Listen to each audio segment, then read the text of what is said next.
So over the past 2 weeks, I've been spending a lot of time with these newly released Walmart Onn tablets. So Walmart did release 6 different tablets and I've been using 4 of them. There are 4 regular tablets and 2 kids tablets out there. And you might be wondering if these tablets are any good and if you should consider buying them. Well, my name is Zach with Android Digest, and I'm gonna let you know what I think of these Walmart tablets in this full comparison. So let's get into it. So I know a lot of people out there, they don't even know that Walmart even sells their own versions of Android tablets, but they have been making tablets for a few years, and even though there were some rough tablets in their initial years, we have seen a lot of improvements from Walmart, and now we have these Onn tablets that last year there was a really nice Pro model, and this year we do get 4 really nice tablets that I really like, and 2 kids tablets that I would probably avoid. Now, even among the 4 tablets that we're going to talk about, they have a 7-inch tablet, an 8-inch tablet,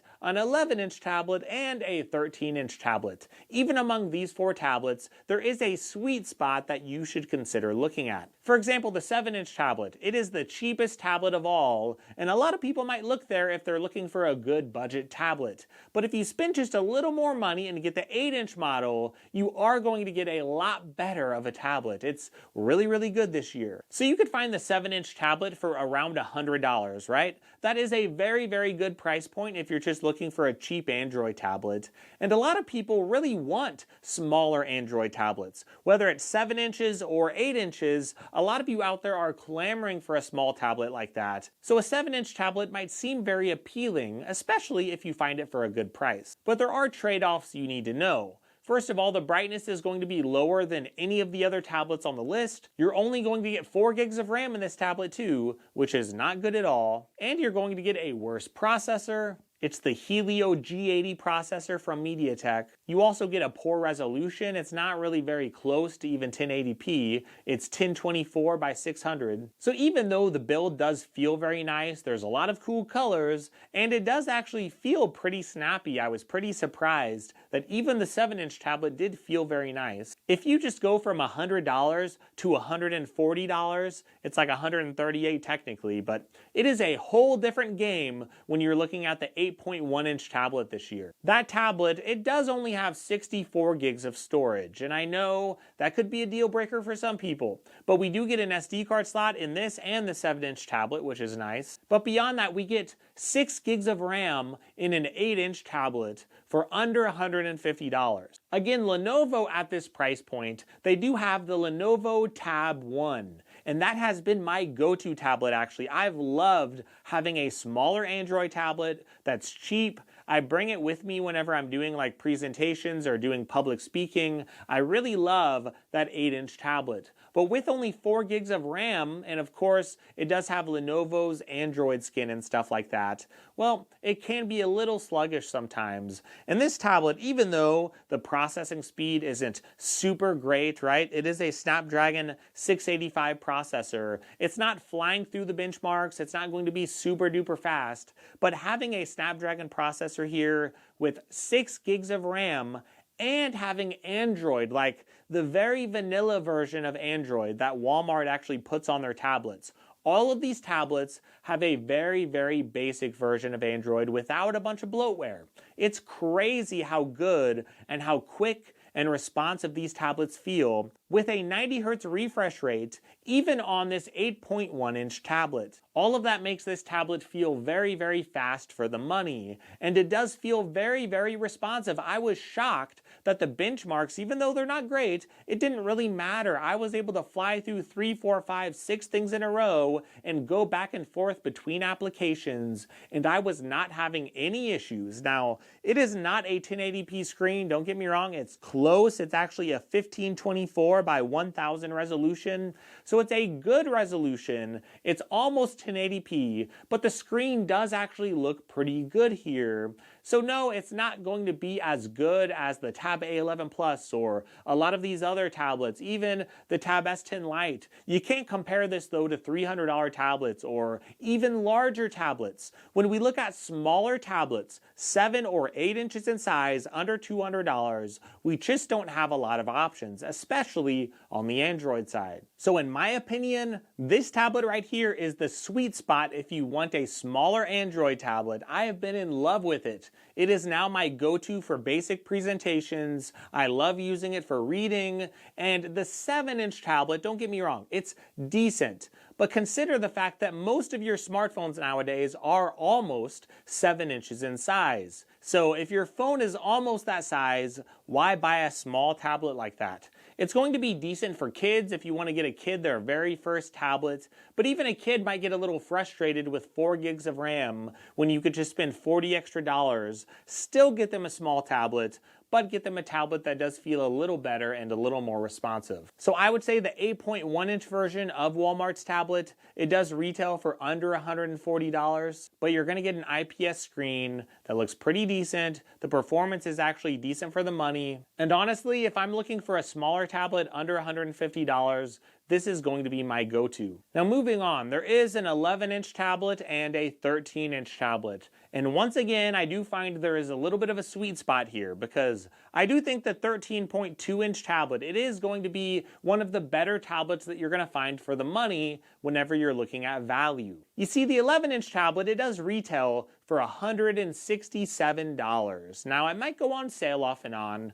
but whenever you're looking at that price, I noticed that a lot of other tablets from Lenovo, a lot of tablets like the Tab A11 Plus from Samsung, they often go on sale very, very close to this price, like around $180, for example. I've seen the Tab A11 Plus go on sale between $180 and $200 pretty frequently. So if you look at the Tab A11 Plus, it's going to be fairly similar in performance or screen quality or a lot of things that you find on that tablet. But I would say the A11 Plus, it's going to be better because it is going to have more years of software support. That's where all of these tablets, they seem to be a little bit lacking because we do only get, to my knowledge at least, we're only getting 1 operating system update and 2 years of security updates. That is the word that I'm hearing online, and that is not very good software support. So I could easily forgive that on a really cheap tablet that I bring with me, a smaller tablet that I bring with me on the go. There's just not a lot of options for that. But whenever you go up to 11 inches in size, there are so many competitors that do have software support. But Samsung specifically is so competitive at this price point, and normally the A11 Plus, it will go down in price, and now they're supporting it for like, what, 6 years I believe it is, or 7 years. It's a long amount of software support that we just don't get here. So I would recommend that you avoid, most people I would recommend avoiding the 11-inch model. And it's not because it's not good.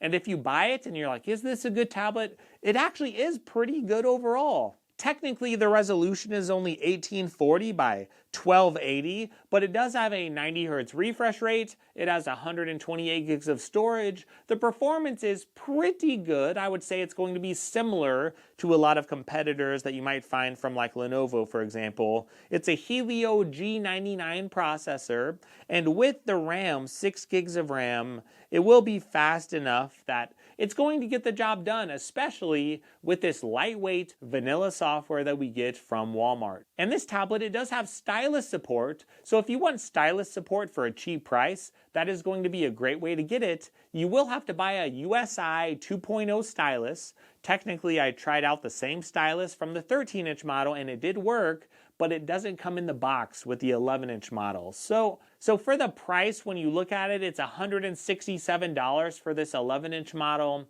Is it really going to be a good tablet for the money there? Again, it's good. I think it's a very good overall tablet. I think at the retail price, it is priced very competitively.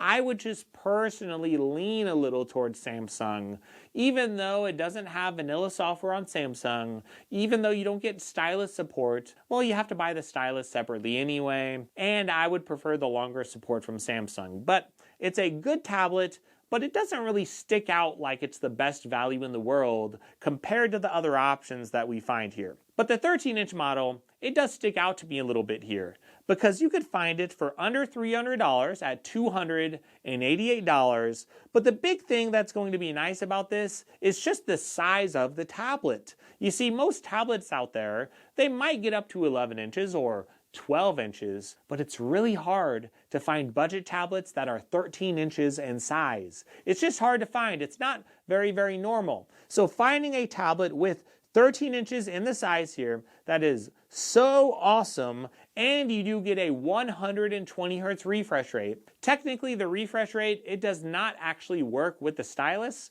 You have to turn it down to 90 hertz to get the stylus to work for some reason. But the Pro model comes with a stylus in the box. It comes with a folio case in the box, and getting a folio case, getting a stylus, whenever you combine all of that together, I would say for under $300, it's going to be a nice value. It also has the MediaTek Dimensity 7300 processor, 256 gigabytes of storage, 8 gigs of RAM, so it's going to be very competitive with other tablets around $300 as far as price, as far as storage, it's going to be very good. RAM, it's going to be very similar to other tablets around this price, but beyond all of that, you're going to get the one thing that you won't get from a lot of other tablets. You're going to get a bigger screen, a stylus in the box, and you're also going to get, well, that case, that folio case, which is pretty cool. So if you go to Samsung, for example, if you want a 13-inch tablet, you're not going to find it until you spend like $500 or $600. So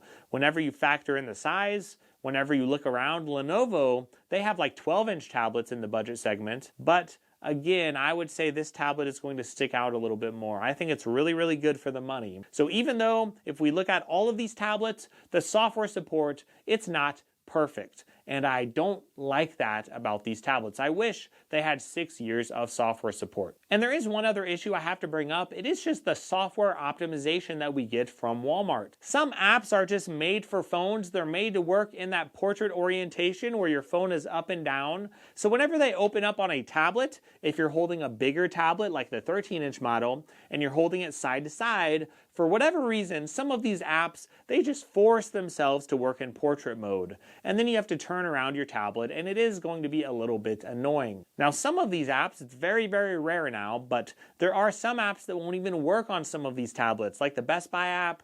It doesn't work on like some versions. It depends on which size you get. So the point is, some apps might not work perfectly. It's not a lot, but there's just a few apps that will either force their way into portrait mode, or maybe like a shopping app or two might not work. Now, there was one thing about the software as far as apps that I didn't like, and it wasn't the bloatware. It's actually the fact that they have these optional web games that if you go to scroll around in your menu, there's these free games that you could go scroll over to, and it will open up something in the web to play those games with, of course, a bunch of ads. Now, you can actually go in the settings and turn this off, and if you turn it off, it's pretty much like you have a full vanilla software with pretty much nothing else. So I love the software here, but there's a couple things I had to mention there, so keep that in mind. Now, I should mention there are 2 kids tablets. I don't have them here, but honestly, I wouldn't really recommend them for you. A lot of people might assume the kids tablets are just going to be the same tablets as these other tablets, but they're going to have like big bumper cases on them. And that's mostly true, but it's not really true whenever you look at the RAM and you look at the processor. They actually downgraded the processor and downgraded the RAM in the kids models of these tablets. So even though they have a nice cute little case on them, or you might look at the kids tablets and you might think they look really cool, I would honestly just recommend buying the normal tablets and then just buying a case on Amazon for like $10 for your kid. Now, I will say there aren't a lot of case options available right now, so there's a little bit from Walmart directly, or you could get screen protectors from Walmart, but outside of that, you're going to have to look out there on Amazon, and right now it's still a little bit short as far as cases. Maybe that will change by the time you watch this video, so maybe if you're out there, maybe you just take the downgraded specs and just buy the kids models, but I think there are going to be some cases you could buy online. I would recommend just getting a nicer tablet, and you could always throw a case and a screen protector on it anyway. So what do I think about all these tablets? Again, I think they are actually really, really good this year, and I'm excited about them. I would say that the 8-inch tablet, it's going to be the go-to tablet if you want a smaller tablet. Now, if you go beyond that and you're looking between the 11-inch and the 13-inch, I would say the 13-inch is going to be a very good value if you're looking for a larger tablet or a larger tablet with stylus support. That's going to be pretty rare in the budget segment, especially in the US. So I think these are great tablet options. Even the 11-inch model is good. The 7-inch model is good maybe for a kid that you don't want to give them a phone. You want them to have something that almost looks like a phone. You want something smaller that they could bring with them on the go. So if you like these tablets, I think they're really good. Feel free to check the links in the description. And if you use those links, that's a great way to support my channel. But also you could check for sales out there, right? To see if they go on sale, because that would make them an even better value, right? So if you like this video, give it a like, give me a sub. I cover a ton of Android content on my channel, and I will be covering the 8-inch tablet and the 13-inch tablet on my channel for review in the future. So stay tuned, check out some other videos if you get a little bit of time, and no matter what you're going through in life, if life is hard for you, I understand it. But I hope you have a better day, and no matter what you're going through in life, I hope you could have a much better week.